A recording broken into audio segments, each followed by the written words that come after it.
today, as you know, we're dealing with shpוך Xamatcha, pour out your wrath.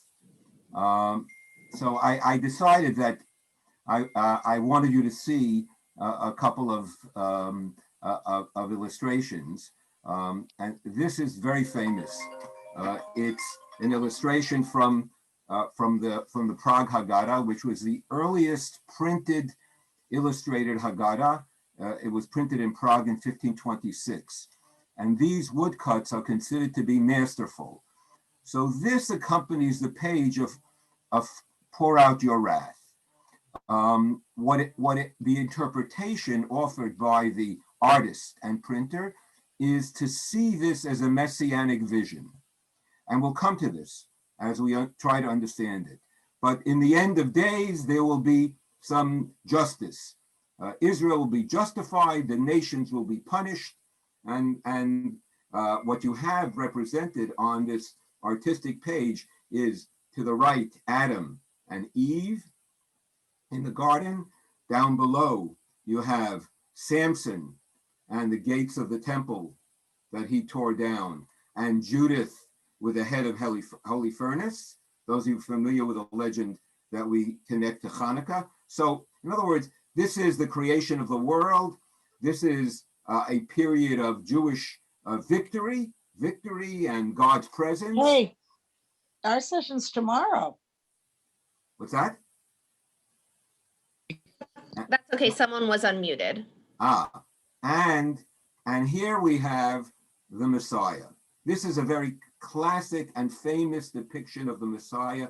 You have it also in the Mantua Haggadah, in what's called the Washington Haggadah, the Messiah arriving on a donkey. In some Haggadot, the Messiah is accompanied by Elijah blowing the shofar in anticipation. On the bottom of the page, the shin is the symbol, the letter of, we think, of the name of the printer. The printer's name is Shachar, so that makes sense. He was the printer and the artist, and you have here a heraldic lion, sort of suggesting that this sort of ultimate victory of Israel, or the ultimate outcome of Israel at the end of days, where the Lion of Judah will once again be reestablished on the throne. And these wild men are sort of I don't know, they're generally appear in medieval drawings and medieval in these situations. I don't know what they would symbolize here. The lion also, by the way, I think happens to be the heraldic lion, the symbol of Bohemia. So it would make sense that the printer, there were two printers. There was Shachar, we think who was the artist, and Gershon Cohn, who was the owner of the printing press, and he had been granted a license by the Bohemian government to print. That was extremely significant because all printing certainly in the 16th century was controlled by the Christian rulers. And so here you have a Jewish printer being granted a license to print Hebrew books. And here's his presentation of Shpוך Xamatcha. Okay, pour out your wrath. Now, the other day I taught a class on troubling passages. So I introduced it with this Amichai poem, which apparently isn't straight on the page, but I apologize for that. So Amichai has a way, in an understated way, of really sort of putting the dilemma in context. Now, it is extremely uncomfortable, I think, for modern Jews to sit at their table, especially if they have people at their table who are not Jewish and who may even be members of their family. And then somehow at a very significant point of the Seder, because it's right after the meal, the door is open for Elijah, right? That's why you have this sort of this messianic context, right? And we all rise and proclaim, pour out your vengeance, pour out your wrath on the nations who do not know you. We'll see the complete text in a moment. So this is clearly a troubling passage, especially for us. Although I'll give it some context a little bit later on as well, that with a little different perspective. So Amichai tries to sort of tweak us a little bit. He says the following: I filtered out the book of Esther, the residue of vulgar joy, right? You know, those of us, I don't know if any of you participated in my class recently, where I talked about the violence in the book of Esther, right? And it's a vulgar book. The book is about drinking and a harem and parties and a beauty contest, etc., etc. All right, I filtered that out. And out of the book of Jeremiah, the howl in pain in the guts, right? His prophecy of destruction. Book of Lamentations was a Jeremiah. And out of the Song of Songs, the endless search for love, unfulfilled love in the Song of Songs. So desire unrequited. And out of the book of Genesis, the dreams unfulfilled, or well, whatever, the dreams, the troubling dreams. And Cain, of course, right? Murder. We got to clean out murder. Got to clean out the Bible. And out of Ecclesiastes, the despair, Havel, Havalim, the vanity of vanities. And out of the book of Job, I cleaned out Job, right? Who suffers more in the Bible than Job? So we cleaned that out. So what are we left with? And from what was left over, I pasted for myself a new Bible. Now I live censored and pasted and limited and in peace. So Amichai, sort of the wise guy, says to us, you want peace? Then you're in the wrong place. Life is not about peace. Life is trouble. Life is messy. Life is not only life is not only dilemmas. Life is there are tragedies in life. Are you prepared, or do you feel the need to clean out all the trouble? That's the problem, I want to say, by the way, with those people or those traditionalists who engage in apologetics and don't acknowledge the problems in the text. Because when we need to educate, especially when we educate young people, if we educate them that Judaism is lovely and God takes care of us, one day they'll wake up to realize God's not taking care of us and Judaism doesn't have all the answers. And unless we say, look, we have to confront these dilemmas and struggle with them in life. And that's why an unclean text is an opportunity for us, not to reject the text fully, but to see how we can deal with it, try to understand it. What does it mean? Why did it arise in Israel, among the people of Israel, that we have a proclamation to pour out your wrath? What's that all about? So Amichai ends by saying, now I live censored and pasted and limited in peace. A woman asked me last night in the darkened street about the well-being of another woman who had died before her time and not in anyone's time. And he knew the woman. Out of great tiredness, I answered her, she's fine, she's fine. Meaning, you know, when someone asks you, how you doing? And you know how we tend to ask, I'm okay, without even giving it a moment of thought, that maybe we can engage with someone seriously and talk to them about how we are. Everyone's okay. This is an afterthought. It's irrelevant. In other words, he's not paying attention even to the fact that someone died, because he's living in a dream, not in reality. So Amichai says, prepare yourselves and deal with the troubled sources. So I proceed these teachings by introducing what I learned from Christa Stendhal, and we'll apply it today. Christa Stendhal was the dean of the Harvard Divinity School, and years ago, he's passed away since. He was a type of tzaddik, Stendhal. He had been the Bishop of Stockholm, and then he came to Harvard, and he was a fellow at the Hartman Institute, and we were in a dialogue together, and he said the following, and I always carry this with me, and I repeat it often.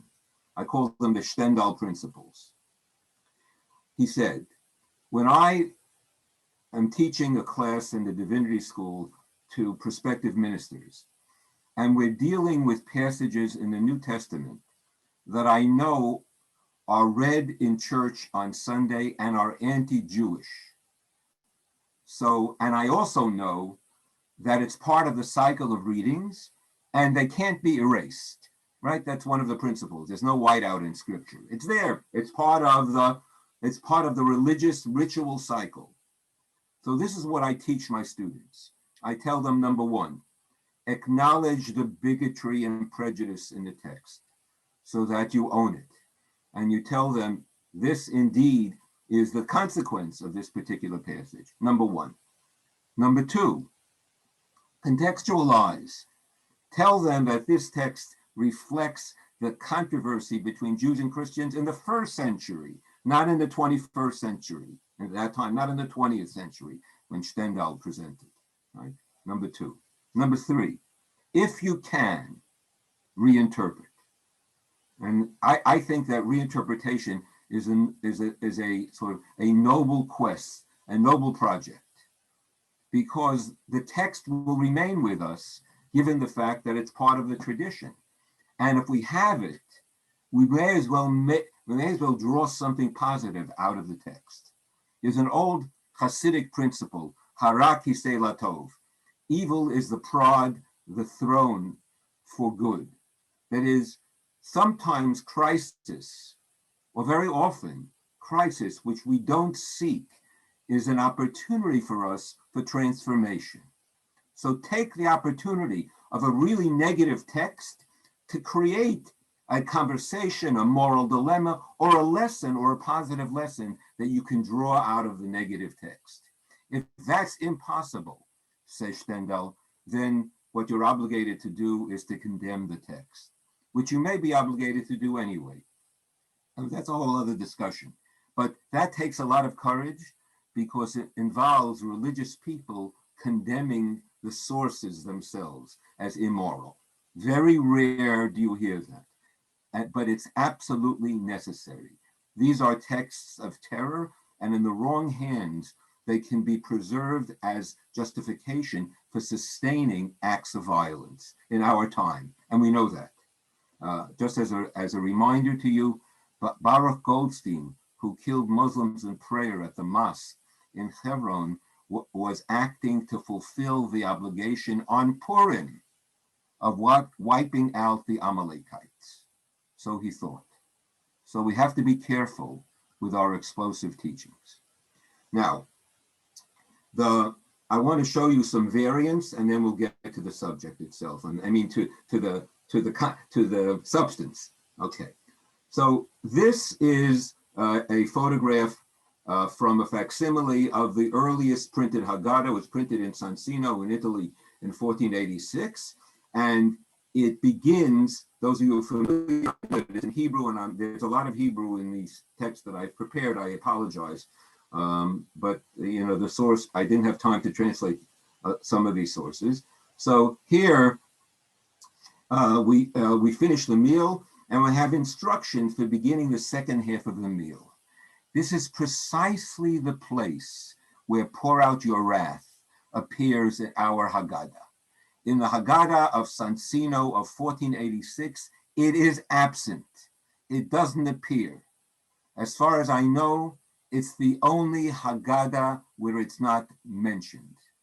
And all it does is give the instruction, you pour out the fourth cup and you say the Hallel, the second part of the Hallel, beginning with Lolana. We'll come back to that later.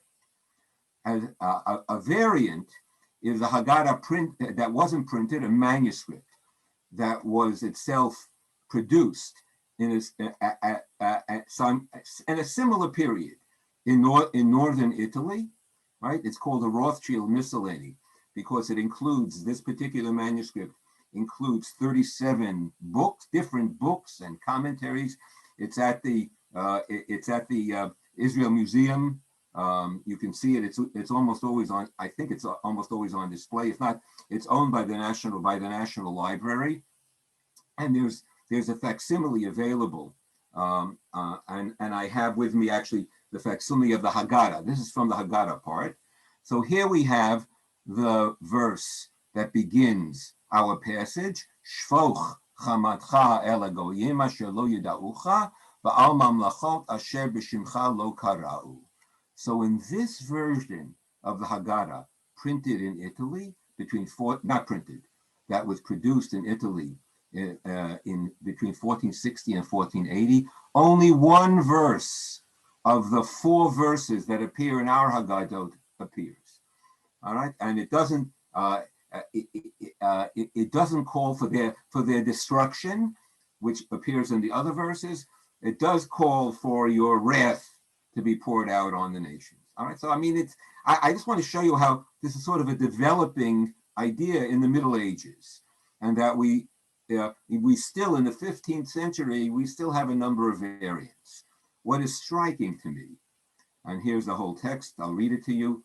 Pour out your fury on the nations that do not know you, upon the kingdoms that do not invoke your name. For they have devoured Jacob and desolated his home. Right, that's from Psalms. All right, they destroyed, they oppressed us and killed us. Your blazing anger overtake them. I'm sorry, pour out your wrath on them. May your blazing anger overtake them. Oh, pursue them in wrath and destroy them. All right, tirdof va'af v'tashmideim. Destroy them from under mitachat shmei Adonai, from under the heavens of God. This is from Lamentations. And that's a direct reference in Lamentations to the destruction of the first temple and to the nations that have brought about, that have persecuted the Jews and have brutally oppressed and destroyed the sanctuary. So this passage becomes the lead-in to the second part of the Hallel after the meal. We finish the meal, we recite the grace after meals. It is customary, says the instruction here, to open the door before reciting these verses. Some people commemorate the Holocaust at this point. I'll come to that in a moment. Now, what's missing here is usually there's an instruction to pour a cup of wine. The cup of Elijah is poured. And then when we finish the shpokh, we actually begin, we need our 4th cup. The 4th cup at the Seder is recited over the Hallel, over the songs of praise. That is, various psalms are recited, psalms that appear sometimes in the morning service are recited through a particular passage. Then there's actually a poem that's introduced, and the Haggadah ends at that you drink the 4th cup, and the Haggadah ends, and then there are additional songs, including Chad Gadya and Adirhu, etc., but the Haggadah really ends before with the recitation Lashana Haba B'Yerushalayim. Okay. Now, where does this come from? In other words, where is this idea of asserting that God should bring vengeance? What's the source? The source is from early 12th century, Rabbi Simcha of Vitry. He was a student of Rashi, and I think many of you will know. I'm not telling you anything new. Rashi experienced the First Crusade. Shpokh Chamatcha is a response to the Crusades. Now understand something. The Crusaders, on their way to redeeming the Holy Land, right, exerted a brutal persecution of the Jews in their path. And entire communities, glorious communities in France and Germany were destroyed. Speyer, Worms, Mainz. We have the poetry from that period. We'll see some later poetry from the period. And the brutality involved killing innocent. There was no option of conversion. Right? These were crusaders on their way. And they were sort of sharpening their swords on the Jews that they encountered in their path.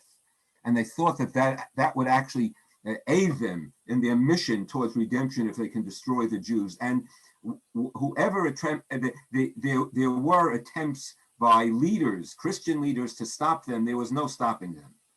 You know, the mob mentality had already sort of entered into the Crusader push at that time, and innocent men, women, and children were killed.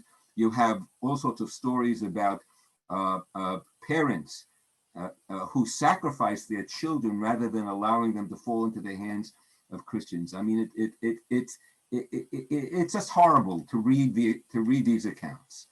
So in that period in France, in the air, Rashi, who was French, studied in the yeshiva in Worms. So that whole area of Alsace, right, with the French area, the German area, that was sort of one language area, one area of tradition. That was Ashkenaz. That was the heart of Ashkenaz. So the Shpokh Chamatcha is an outcry from Ashkenaz. And what's interesting is that in this Machzor Vitri, I mean, we're not going to read these. I just wanted to show you. It's obvious here from what you see, there's a lot more than 4 verses that are included in these 3 different versions of the Vitri Machzor, because they piled on the verses up to 10, even 14 verses, all of which were curses of the Christian, really intended as curses of the Christians who had brought this destruction upon them, and not destroyed communities and killed innocents in their path. What's striking to me is that something that originated in Ashkenaz took hold all over the Jewish world. I went to my office this afternoon. One of the things I was looking for was my Yemenite Haggadah. The Yemenite Haggadah includes Shpokh Chamatcha. All the Sephardic Haggadot. Now, the Sephardim obviously experienced their own persecutions later on, but even prior to the Inquisition, these verses were adopted. I guess there was a consciousness somehow, a sense among, in Israel, that this is the promise. This is what the promise of God for the future. Just like we were redeemed in Egypt, in the future, God will take vengeance on our oppressors, and we will once again arise from our history of deprecation and suffering. So there is, remember that, sometimes we forget. Life is too good for us, and we forget. Although I was going to say this later on, but I'll jump ahead now. I mean, as good as life is for us now, I'm sure we're all conscious of the fact that there's been a rise in anti-Semitism. I mean, sort of, we have this paradox. It's really never been better for us, but also something's happened that all of a sudden there's some darkness around us. So that's really the mood in the Haggadah. It's a reflection of Jewish history. So we'll come back to that. Now, various commentaries are trying to explain why do these verses of cursing appear at this juncture, and why as a lead-in to the Hallel at the second part of the Haggadah. Now, I will, in the course of our study, explain what this second part of the Hallel is. Let me say something now about this, because I'm not sure that everybody is aware. The Hallel is comprised of 5 chapters, right, 113, to 117. So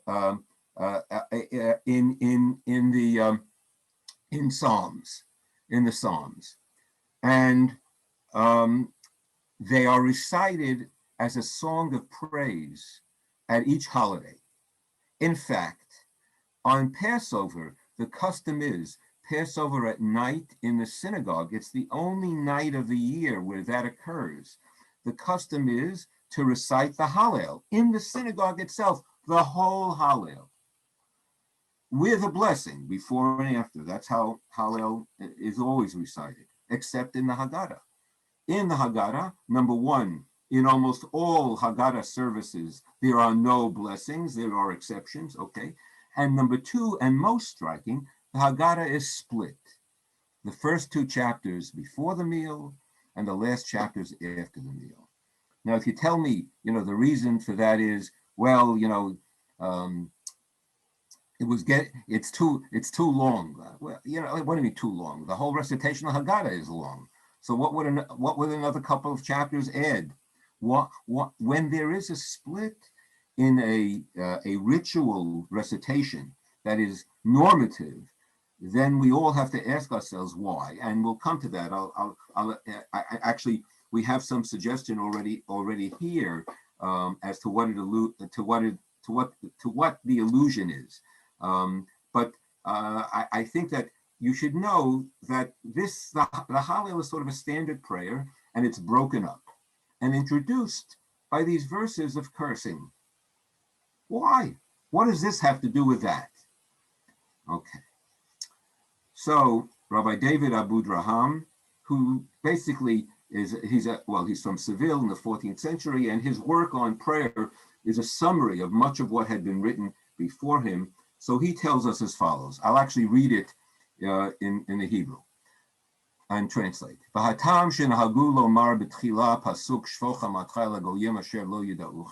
reason that at the beginning of the second part of the Seder we recite the verses, pour out your wrath, מפני שארבע כוסות אלו הם כנגד ארבע כוסות של פורענות שהתיר הקדוש ברוך הוא להשקות את העקום, כמו שאמרנו למעלה. So Abu Draham quotes a Talmudic source from the Palestinian Talmud, not one that's very popular among moderns, and not one that most of you are familiar with. For most of you who have studied, if I were to ask you, why do we have 4 cups of wine? You would tell me that corresponds, at least traditionally, it corresponds to the 4 phrases of redemption. And indeed, that's what the Talmud says. In Exodus chapter, which chapter is it? I forget. It says, "V'hotzeti v'itzalti v'lakachti v'ga'alti." Is it? I forget. Anyone know the chapter? I think it. Whatever. You have 4 phrases. I think it may be 5. Well, okay. But the prediction is that God will redeem us. And there are 4 different phrases. So we drink 4 cups corresponding to this process of redemption, with an awareness that redemption is not something that happens, but it's a process. And it happens over time or throughout our lives. And there are different stages of redemption. So these are 4 elements that you could interpret in a variety of ways. I'm not going to get into it. And you have various assertions and various attempts to provide explanations as to what those stages are. Of course, we also have 4 children at the Seder. I mean, 4 seems to be a significant number. 4 questions at the Seder, but 4 cups. Abu Draham quotes this source from the Palestinian Talmud. These are 4 cups of puranut, of persecution,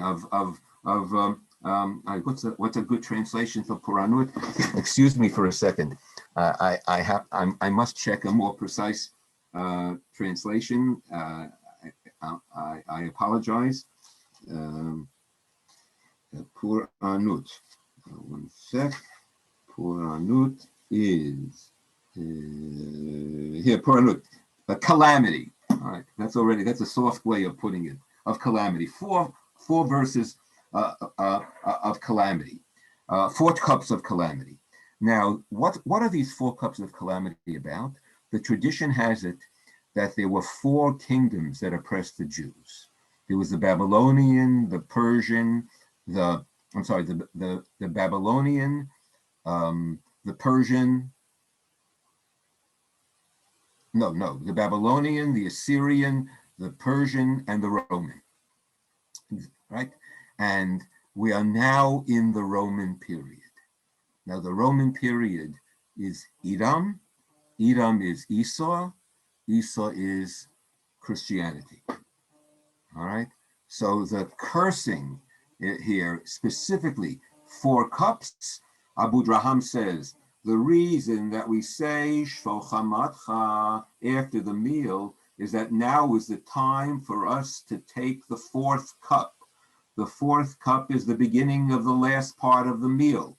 It's the part where we recite the Hallel. However, as an introduction to the Hallel, we make note of the fact that this 4th cup brings about the sense of the ultimate destruction and the of our oppressors and of our capacity to resurrect and to arise in the future. So Abu Draham links the Shpokh to this particular section in the Haggadah, because it's a section of the fourth cup. There are others who don't provide that as the major reason, but say the following. What's the reason for pour out your fury, introducing the Hallel at this stage? Because the first chapter of the Hallel that we are reciting after the meal talks about the nations of the world and how they worship idols. They worship gods who are ineffective, who have, right here you see it, let the nations not say, where now is their God, right? They deny our God, just like Pharaoh, when our God is in heaven and all that he wills, he accomplishes. Their idols are silver and gold, the work of men's hands. They have mouths but cannot speak. They can't accomplish anything. So there are those who would say that, in fact, Shpokh Chamatcha, pour out your wrath on the nations that do not know you, upon the kingdoms that do not invoke your name, is an appropriate introduction for a passage that has a beginning that's a little bit problematic. In other words, you don't really begin not to us. I mean, that's not a good beginning for a second half of the Haggadah. It's a much more dramatic beginning is to start with, pour out your wrath on the nations who do not know you. And this verse is sort of a lead-in to the Lo Lanu. That's why it appears here. Now, this allows us, it seems to me, to understand that there are two approaches to the inclusion of these verses. One approach that's represented by the facsimile that I showed you from Sansino, that only prints one verse, right? Or that only prints of the verses that identify the nations as not knowing God, right? So that is an assertion that the reason that we recite this verse here is because we are identifying the nations as people who deny God. And they are like Pharaoh, who also denied God. And God saved us, and God will save us in the future, right? So it's sort of a narrow reading of what the purpose of Shpokh Chamatcha is. However, what seems to me is, to most of us, the force of Shpokh Chamatcha is not merely to curse the nations because they don't believe in God, but to curse the nations who don't believe in God, which then occasions the fact that they have devoured Jacob and desolated his home, right? In other words, the reason for Shpokh Chamatcha is not merely because they worship the wrong God or they deny our God. The reason for Shpokh Chamatcha is because they've oppressed us, and therefore they are deserving of God's vengeance. And that when we pray for vengeance, there's an understanding that it's basically, we're saying, as the psalmist says, as the book of Lamentations says, repay them. Their compensation is precisely what they have done to us, measure for measure. And that's a classic ancient representation of justice. They oppressed us. What they deserve is the ultimate anger and wrath of God to be brought upon them. Now, this is a Haggadah. So the question that we have to ask us, and for this I have to tell you that I have to acknowledge the writings of someone who spent his lifetime devoted to interpreting the Haggadah in a modern way, and that's a friend, David Arno, who lives in New York. He's a psychologist, and he's written a number of books about how to make one's Passover more relevant, more celebratory as part of our table. Really, really with a lot of wisdom. And his writings are available, articles, and there are actually a couple of contemporary books that he's written on the subject. So Arno was the one who pointed me in this direction, because he's right. All the recitations in the Haggadah, even the biblical recitations, have a rabbinic context, meaning the rabbis choose the recitations, and there's some sort of rabbinic discussion that yields that recitation, whether it's the four children with their verses that are associated with them. That's a rabbinic passage from, by the way, from the Mechilta, which is a midrashic commentary to the book of Exodus. Early, we're talking about 2nd, 3rd century, a Tanaitic commentary on the that's connected, right? Connected to the book of Exodus. So Arno identifies this passage from the Mechilta. Now, remember this. This is vital for the future, for the further, for the nature of our discussion today. The passage is a commentary on the Song of the Sea. When the children of Israel crossed the sea, Moses and the children of Israel joined together with Miriam and the women, and they sing Az Yashir, right? And a song of glorification and of thanksgiving to God for the miracle of God having drowned the Egyptians and saved the Israelites. So the commentary to the Az Yashir, which celebrates the undoing of evil Pharaoh and the literally the resurrection of Israel out of the waters and the birth of Israel as a people, right? And their redemption in antiquity, it yields this commentary yields the following: Teshalach charonecha, you sent forth your fury. Now the translation, the verbal form is imperfect, so it's translated in the past. The point that I'm going to make is that all these verbs are actually future point. It's, as I said, it's imperfect, so it can also be seen as pointing to the future. Shalach haroncha. In the future, you will send forth your fury. So we'll come to that in a moment. You send forth your fury is not written here. I'm sorry, but he translates. But you will send forth your fury. So the Midrash is future oriented. In the future to come, as it is written. When in the future? Pour out your wrath upon them. May your blazing anger overtake them. And it is written, pour out your wrath upon the nations. Why? Because they have devoured Jacob, have devoured and consumed him, desolated his home. Wow. So the source for our passage of Xamtcha, the rabbinic source that then gives the Haggadah author the license to frame a passage of cursing at the introduction to the second half of the Haggadah in the context of the fourth cup, which is linked in tradition to Elijah, is the crossing of the sea where Israel is redeemed, in the past where we were redeemed. So the past becomes a window into the future. And the source is a biblical text that has to do with the Exodus from Egypt. In other words, QED. I mean, this is it.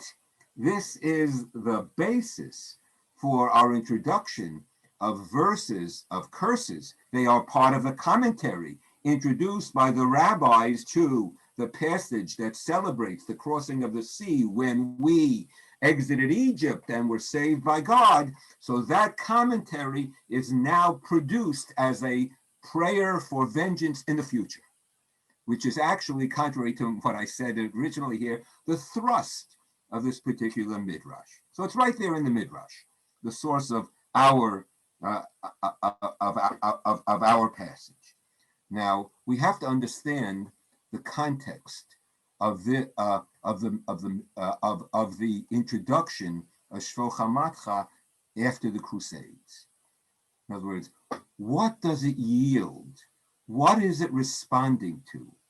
What are the people saying that the authors in the, feel the need to introduce these verses based on the rabbinic teaching, in the Middle Ages, so that you have a continuum: antiquity, Az Yashir, the Song of the Sea; the rabbinic period, the Midrash that quotes these verses; and then the 12th century after the Crusades, lifting those verses and composing the prayer of vengeance and introducing it into the Haggadah, one of the later additions to the Haggadah.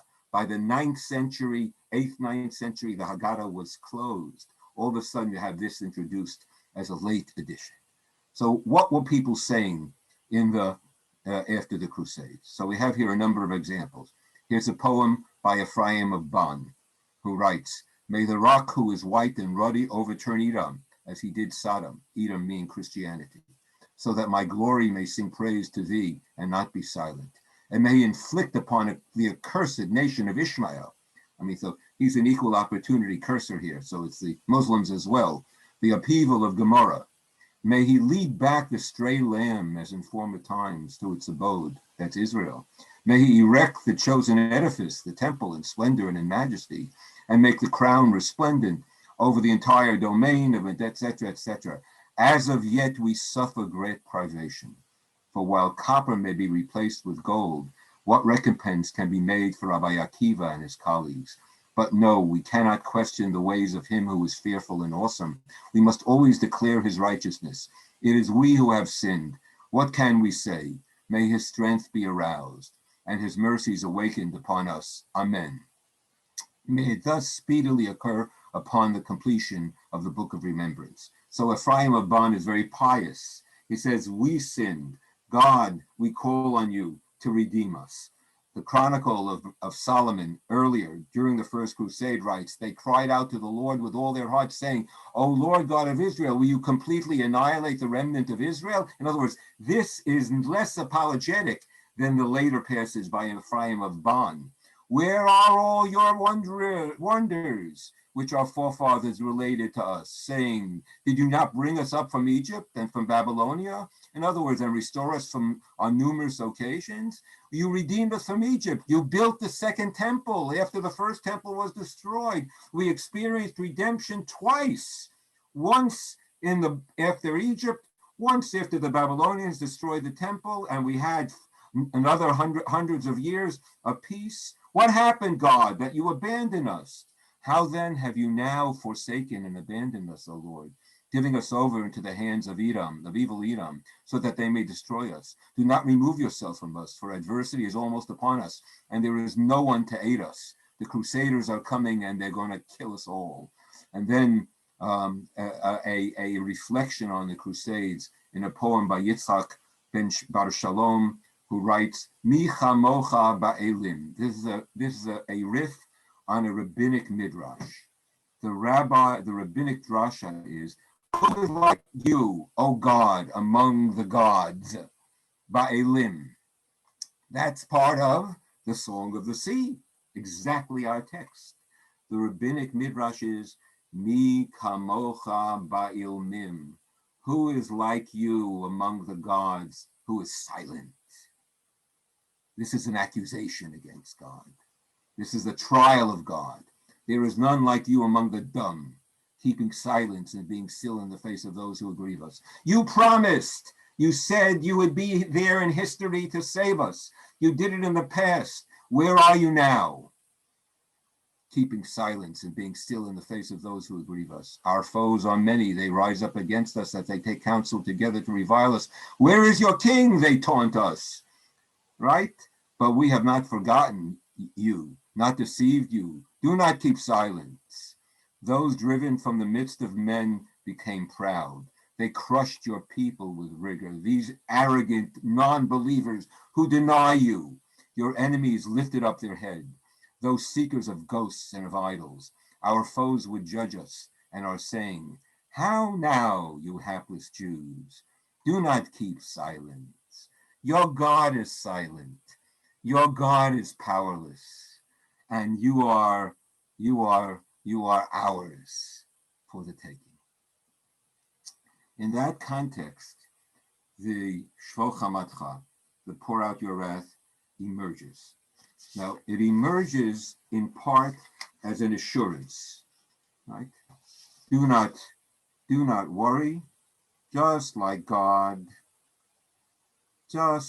saved you in the past, God will save you in the future. In fact, the Az Yashir, as the Midrash pointed out correctly, right, and emphasized, uses a string of verbs, tishalach, tirdof, taharos, all pointing to the future. And the beginning of the song, Az Yashir, is interpreted by the rabbis to mean not then Moses sang, but then Moses will sing, meaning this is a song that is as much a song about the redemption in the future as it is about the redemption from Pharaoh. So the memory of God's promise lives on continuously. And this is the theodicy question. How come God allows us to suffer?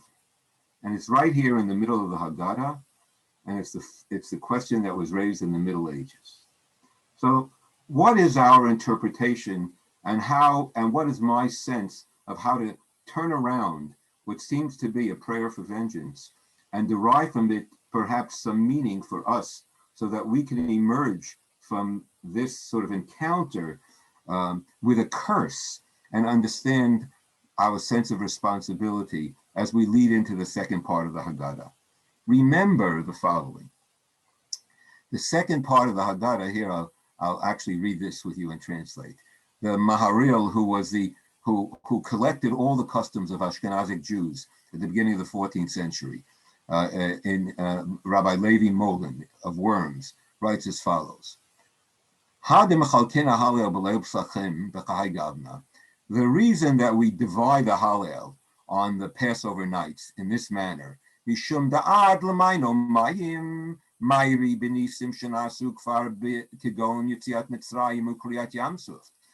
until the end of the first part of the Hallel, we were dealing with miracles that had to do with the past, with saving us from Egypt.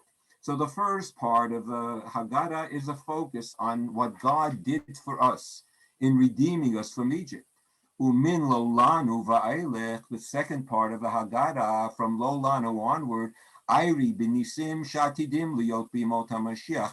We're dealing with miracles that will, in the future, we'll experience during the Messianic days. B'mheira b'yameinu, speedily in our time, umilchemet Gog u'Magog, and Armageddon, utchiat hametim, and the resurrection of the dead, v'atid lavo, amen, amen, v'amen. Okay. So I don't want you to be too literal here. The point of the Maharil that's instructive is he's right. He's absolutely right. The reason that the Hallel was divided was because the first part has to do with Egypt and the second part has to do with the future. However, I want to introduce a reading that's inclusive and not exclusive, and not merely about how we're going to get them, but how together we're going to remake the world. And that's the vision that emerges from the second part of the Haggadah. Pay attention, and I know by the time you get to the second part of the Haggadah, either you've eaten too much or it's already late and you've had enough, but take a look and read the Psalms. There's a phrase that appears in all the chapters of Psalms after the meal. And that phrase is Yirei Hashem. Yirei Hashem translates as God-fearers. Who are the God-fearers? Who are they? They're not Jews. Jews are Jews. And it says Yisrael, or it says Beit Aharon, the family of Aaron. When it says God-fearers, it means the nations, the people in the nations who are God-fearers. So the psalmist understood Israel is not alone. The world is not, in other words, I want you to see there's a complex picture even in antiquity. It's not us against them. And it's not only a history of anti-Semitism and persecution. In antiquity too, there were people who joined us and there were people with whom we had relationships, and there were people who admired our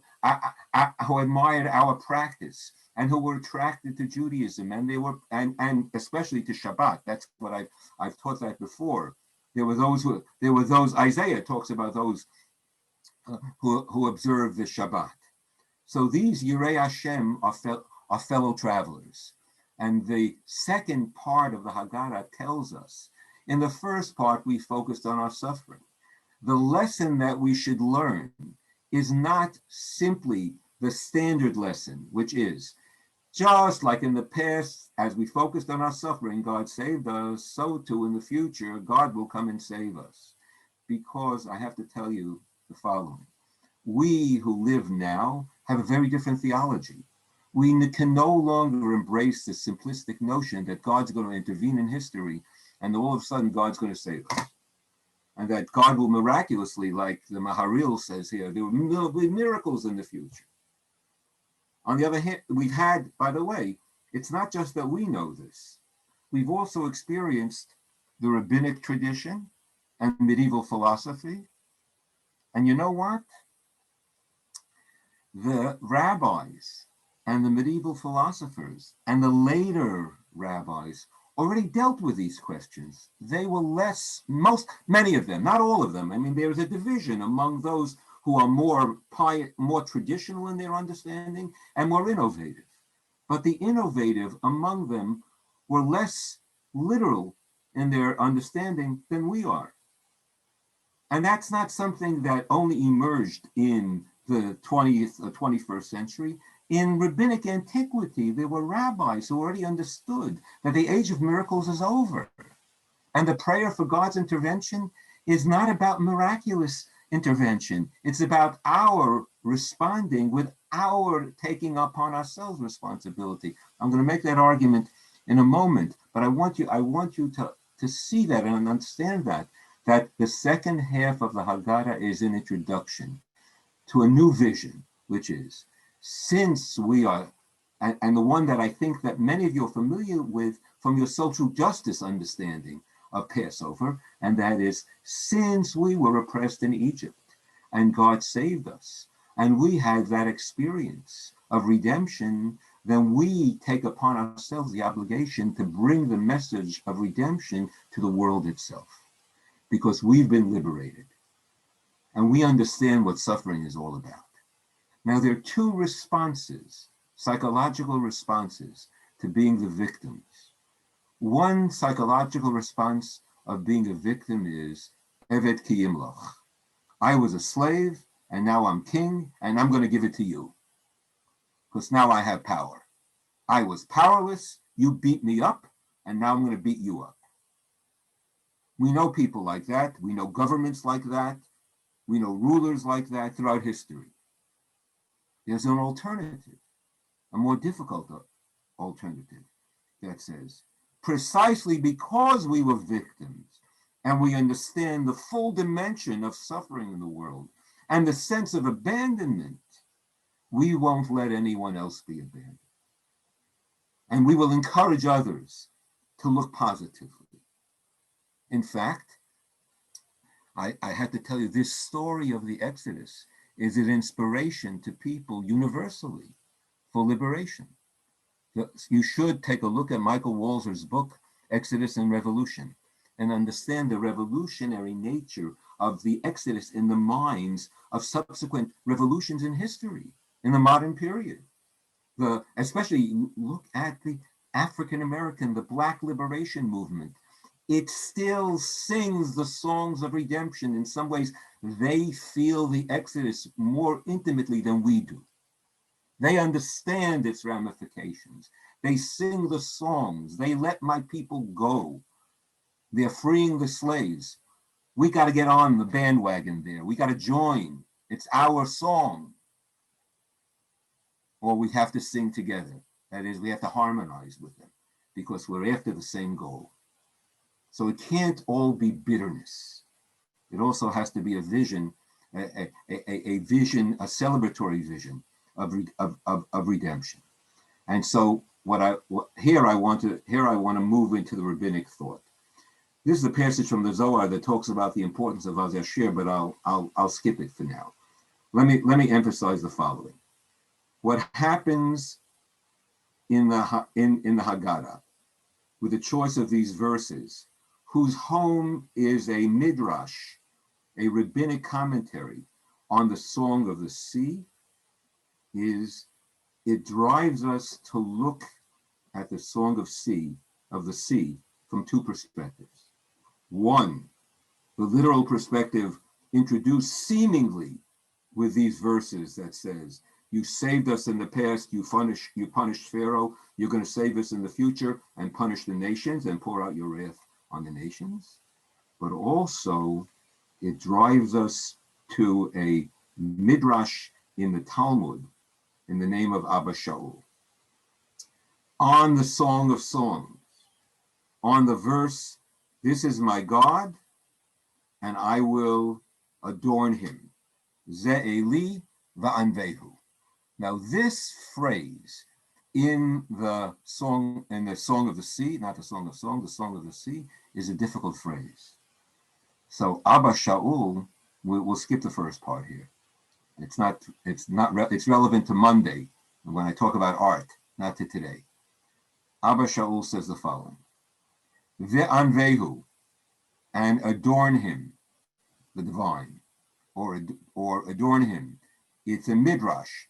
It splits the word va'anvehu to ani vahu. Those of you who know Hebrew, the word va'anvehu implies be like him, be like God. Mahu rachum af atachanun. Just as God is compassionate and gracious, you also should be gracious and compassionate. This is a classic rabbinic teaching, and it says the prime obligation derived from this text is imitatio Dei, that we are taught to be just like God. And the midrash, if you link this with a prior midrash in the Mechilta, you have the following, right? Both drawing on the Song of the Sea. So remember, the context is the archetypal representation of God's intervention, miraculous intervention in history and overturning nature on behalf of the Jewish people. Something that we were led since we were children to expect will happen to us again in history because God loves us. Whereas the rabbis understand miracles end.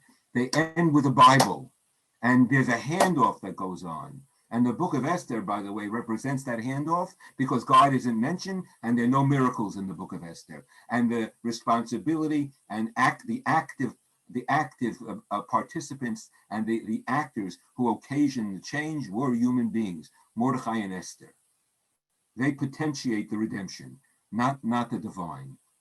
So what we derive from the Az Yashir, from the Song of the Sea, is the following. Number one, be conscious, reject idolatry. There are no other gods. Most importantly, you are not God. No human can be God. The first level of consciousness in relationship to God is to know that we're not God. Pharaoh's great violation is that because he ruled absolutely over his people, he set himself up as the God of Egypt. He identified himself with the Nile. In the book of Ezekiel, he proclaims, Li Yaori va'ani asitini. The Nile is mine, and I made myself. I created myself. I created the Nile. The first level of consciousness is we're not God. And that's essential. Maybe, by the way, in terms of relationship with God, it may be minimalist, but it may be sufficient, meaning if only people had that sense that no human being can lord it over any other human being. And anytime they see someone moving with arrogance and extending themselves, they need to know to join in rejecting that possibility, because that only leads to oppression. The person who lords it over others feels entitled to be able to rule. And we have that constantly throughout history with divine right that kings assumed with themselves. Abba Shaul says, once you have that awareness, then, he teaches, then you have to attempt with all your being to realize your godlike quality within yourself, that each one of us is created in the image of God. Since God no longer is performing miracles in the world, the only way that God gets represented is if God's image does the work and achieves the acts of redemption and brings about transformation in the world. We have to reflect loving kindness and compassion in our interaction with the world around us. When we do that, we bring an awareness of God to others. So the Abba Shaul's teaching says the rabbis have developed a new theology. It's not that we're dependent upon God to save us. We're dependent upon humans to take the responsibility to bring about change in the world. Now, in a moment, I'm going to talk a little bit further about just a moment about how we do this, but I want to show you another text where this is explicit. In other words, this is sort of an undercurrent in rabbinic theology. There's a verse in Isaiah which says, "Va'atem edai nu'um Adonai." You are my witnesses, says God. Va'ani el, and I am God. So the Midrash says, "Tisha'atem edai." When you are my witnesses, Ani el, I am God. Ukshe'einatem edai, ein ani el. But if you're not my witnesses, I'm not God. God's existence in the world of experience is completely contingent upon our manifestation of the divine in the world. I learned this many years ago from a rabbinic colleague who was diagnosed with a terminal cancer. He survived. I may have told this to you in the past. And his son walked into his room in the hospital and said, "Abba, where is God?" 5-year-old son. And the rabbi said to his son the following: "You see those people who come every week, that person who plays guitar in the pediatric ward next door, the cancer ward for children? You know the people at Scripps," he was a rabbi in San Diego, "who are working on a cure of my cancer? You know the members of our congregation who come to the house to help you with your homework and help your mother?" And he went on, and he said, "That's where God is manifest." So the question raised in the Haggadah at this juncture by these verses, Shpok Chamatcha, which allude to the miraculous sense of God coming again in the future, actually at the same time that they do that, which is the traditional theology, because of their association with Az Yashir, with the Song of the Sea, should raise in our minds the rabbinic thought theology that should accompany it and maybe replace it, or at least coexist with it, which is, we are no longer in a world where God's going to exert vengeance on those who are evil. Neither are we going to exert vengeance. What we're going to do is we're going to manifest God in reaching out to others with a lesson of our experience of suffering and working together jointly with those nations of the world to bring about redemption. This is exactly, now here you have this mystical image where the human being is represented in divine form. Yud, Hey, Vav. Hey spell out God's name, the head, the shoulders, the spine, and the legs. So this is the human body represented as the name of God. So this is our sense. This is what I see. Our mystical tradition gave voice to this as well. That in the world of God, in order for God to be manifest, we have to realize God in the world and make God present. Okay.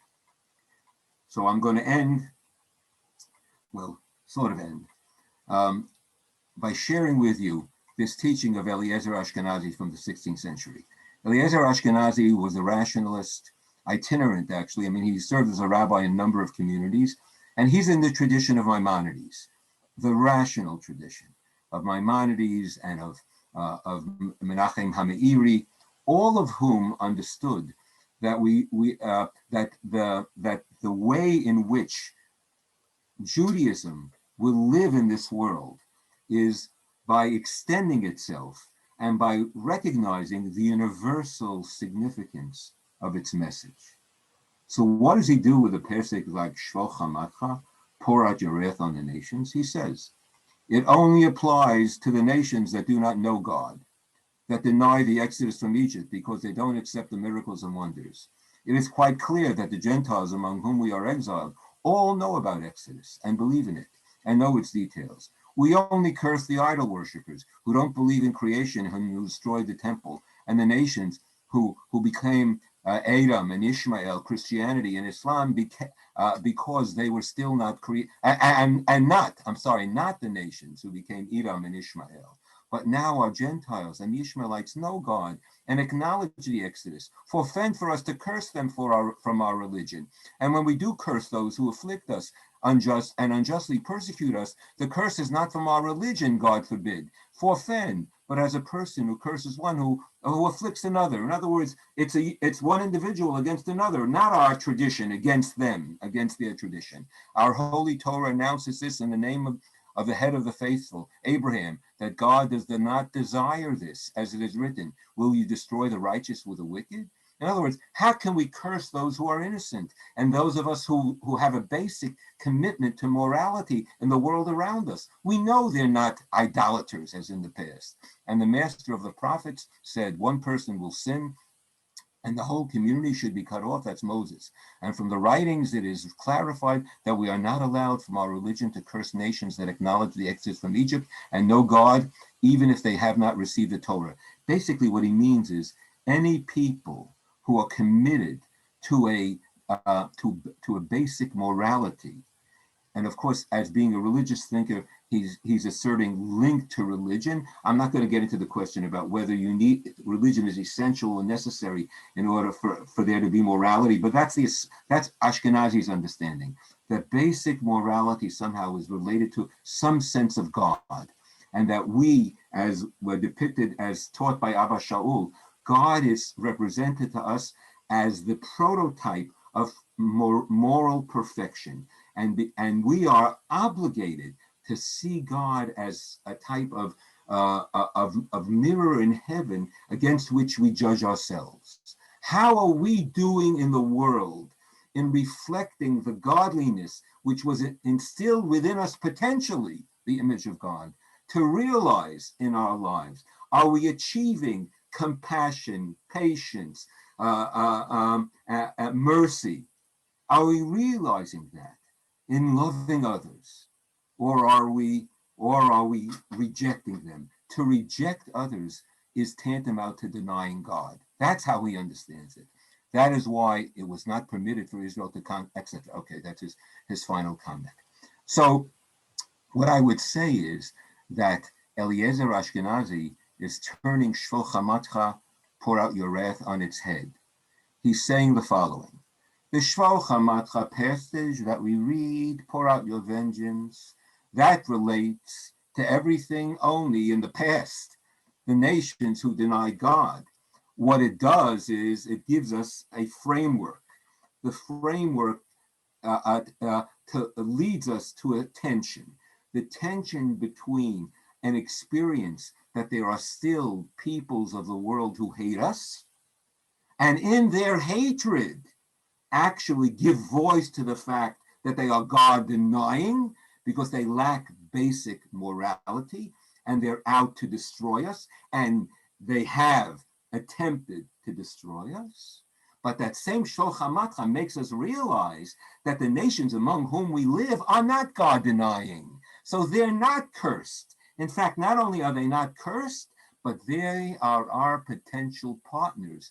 As the second half of the Haggadah leads us to the possibility that as we expect Elijah to come to redeem us, what we're actually saying is we're going to join with the Yirei Hashem, with the God-fearers, with those fellow people seeking peace in the world and seeking transformation to try to remake the world piece by piece.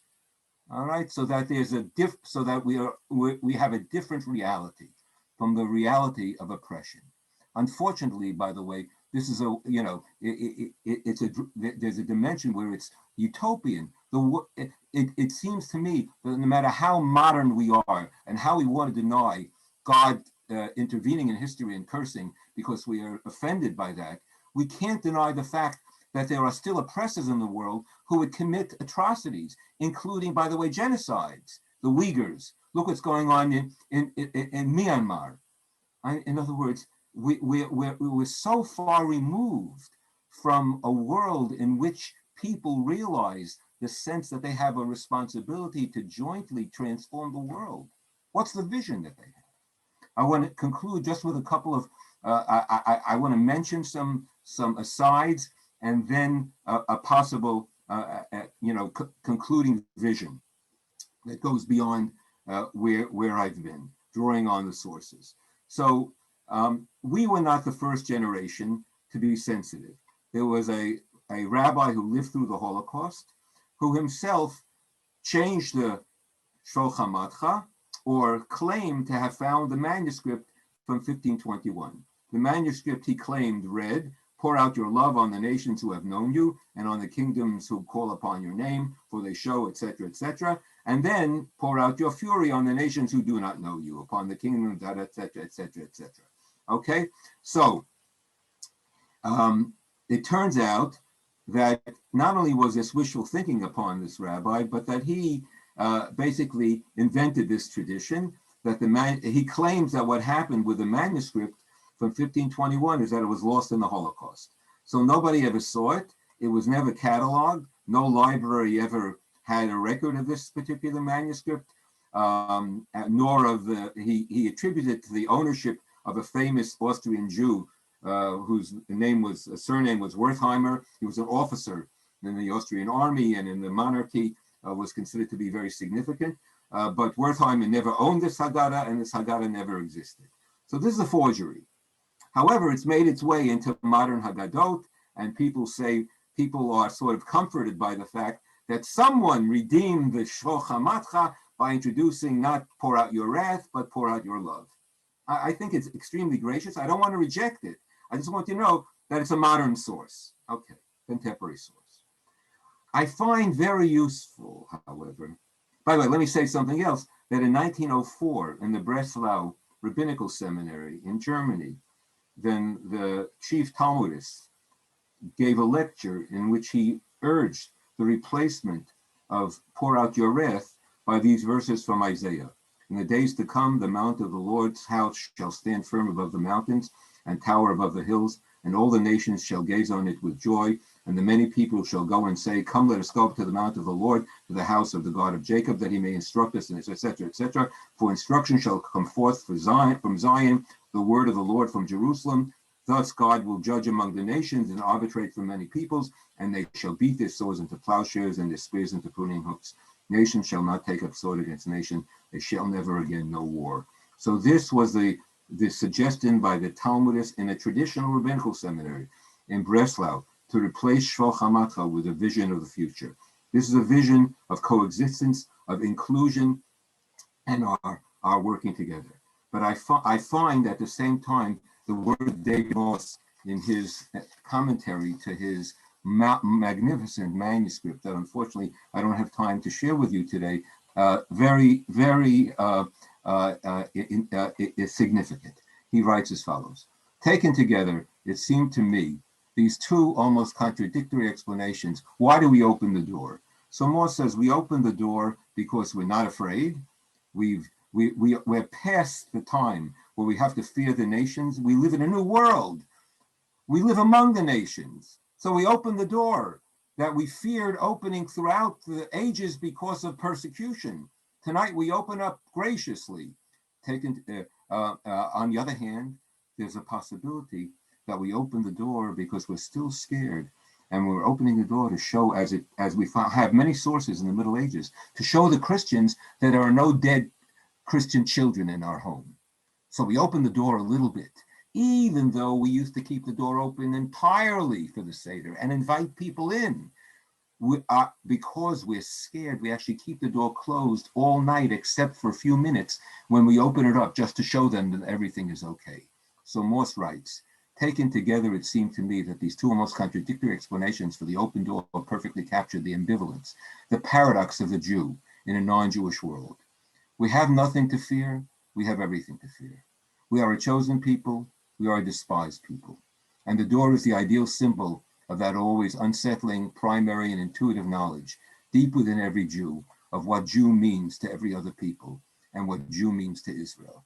For the door is the interface, the threshold, the meeting place between the inner Jewish world and the outer non-Jewish world.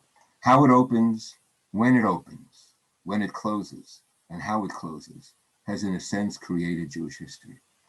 So who are we to judge today and say, it's a new world, it's all wonderful, when we know it's not all wonderful? When just at the point, as I introduced earlier on in the presentation, when we feel as if it's never been better for us, all of a sudden that which is worse emerges, and never, as we never expected it. So the tension is alive for us. And the shpokh Chamatcha with the shpokh Ahavatcha, pour out your wrath, pour out your love, the notion of God redeeming us and the notion of our taking responsibility, the sense that we can work with others to bring about change at the same time that we have to be wary of others. Are we a people who dwells alone, or are we a people who lives in the vision of Isaiah as it was elaborated by Micah? Micah taught beyond Isaiah, but every person shall sit under his grapevine or fig tree, with no one to disturb him, for it was the Lord of hosts who spoke. Micah quotes Isaiah and then leads here, and then he says, though all the peoples walk each in the names of its gods, we will walk in the name of the Lord our God forever and ever. Micah's future vision of messianic times is an amazing vision. It is something that most religious people of all types don't understand, that the possibility that we will all walk shoulder to shoulder. Christians will not become Jewish in the future, neither will Muslims. We will not compel anybody to join our religious tradition. All peoples, whether religious or not religious, will know that there's one truth, and that truth is the truth of love, and that God is the center of that love and that truth. And we'll march arm to arm, each one with their own prayer or poem on their lips, in their own language, reciting together that they are, as they approach the oneness that they attempt to realize jointly. So the choice is before us and before our contemporaries. What type of world, what community we want to live in? Do we want to live in a community divided, rejecting, and exclusive? Or do we recognize the possibility that we can go beyond exclusion to a new understanding? And maybe the Seder night, most appropriately, as David Morse has done in his introduction, is the appropriate time to have that discussion around the Seder table. Who are we? And now that we live in the time of COVID and we have all this death around us, who are we as a people? Who are we as a country? How are we part of humanity? What's our responsibility to others? So I wish you well. I have Chag Sameach, a happy Passover. Hopefully some of you will join. I don't know, we'll join next week. There's a moment, I think there's a moment for some questions. If there are any questions, I guess we finished a little earlier, so I'll take a few questions. It never happens, but I'll stop the share, and if there are some questions, please. Anything in the chat? Chaim, Yes. what was the name of the psychologist in New York? Is it Arno? David Arno. David Arno. How do you spell Arno? Arnow. Arno. O-W. Okay, thank you. His parents were presidents of the federal. Well, his father was president of the Federation in New York. Because I want to get the book about the Haggadah that you said he. Yeah, all right. There are a number of them. Just I'll try to refer you to the right book. Okay. Okay. Thanks. Yeah. Okay. Sheldon, I see you have your hand raised. Feel free to go for it. Yeah. So, in modern days, there are nations that have been godless, and they have wreaked great harm against people. Countries like China, starting with Mao, Nazi Germany, Yes. the Soviet Union, all of whom have created mass destruction. So there's merit to saying that we should pour out our wrath against those countries whose leaders know no God. So was that Sheldon? Who was that? Who asked? Sheldon? Yes. Sheldon. Yes. Okay. Yeah. So I think that's, in other words, Sheldon, I think that's what I was trying to say, actually, that, although I find the recitation troubling, nevertheless, I think as you so well articulated, there's a truth to it.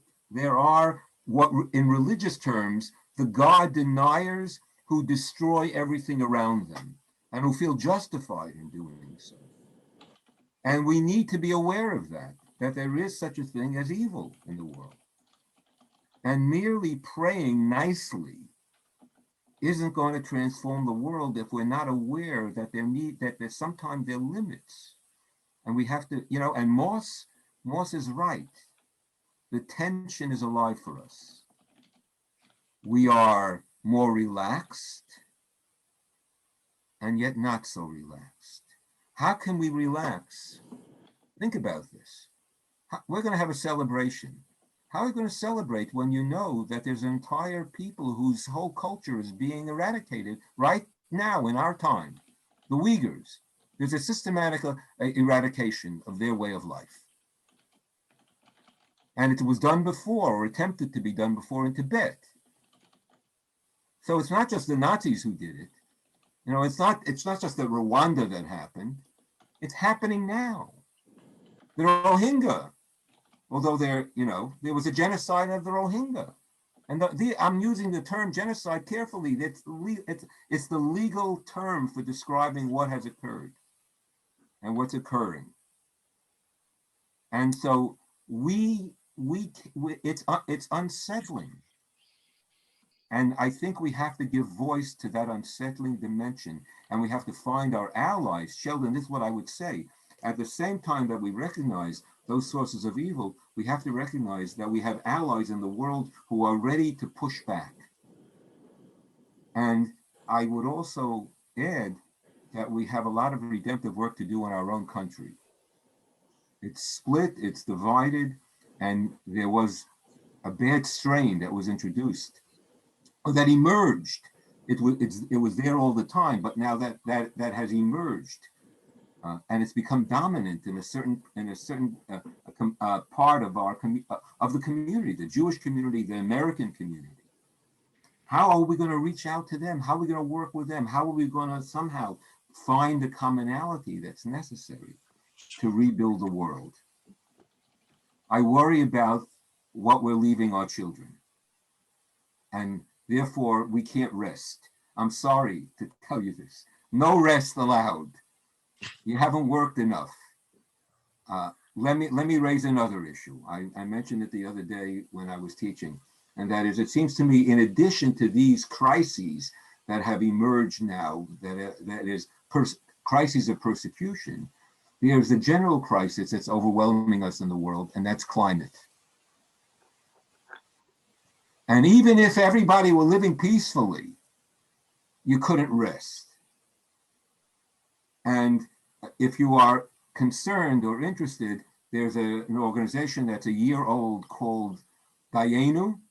It's a Jewish organization, that is attempting to address the issue of climate from various, from a range of perspectives. You can look to their website, and it draws on Pesach, Dayenu. The last word that I want to leave you with. Dayenu can't be just a bar mitzvah song. It's a serious theological assertion, which is enough. We've used enough, we've abused enough. We need to know what's enough. Right? Part of the problem, part of the crisis with environment and climate is a sense of human limitation. Those of you who are my age, and even some younger, we were raised in a world where we believed that resources were unlimited. And we're not accustomed to the notion that actually it's not so, and that science isn't just going to correct itself if we don't take responsibility. The whole push of the Seder is consciousness and take responsibility. God's no longer the actor. We have to act in the name of God with humility in looking for partners who will work together with us. Shalom to everyone. It's a little late now already, and if you have any further questions, maybe you can send me an email, and hopefully I'll see you next Monday. We'll have a little bit of an art tour, and we'll see some more illustrations of our Passover tradition. So Chag Sameach to all of you. Chag Sameach. Thank you. Take Chag care. Sameach. Thank you so much for coming, everybody. Chag Sameach. Yeah, Chag Sameach. Thank you, Chaim. Wonderful. That was wonderful, Chaim. Thank you so Right. much. Very Shkoch, Chaim. Very Yeah, Thank you. Yeah, Thank you so much. everybody. Hi, Louis. Hi, Betty. Look. And Abby. Did I hear Norman? Hi, Norman. Marty Wax. Sonia. Good to see you. Bruce. Hi. Thank you so much. Gamlach. Joel Mandelbaum. Hi, Joel. Shkoch. Bye. All right. Betty, I'm going to close out the room. Thank you so much, Rabbi Chaim. All right. Thanks a lot, Giselle. Thank you. See you My on Monday. pleasure. Thank you. Thank you.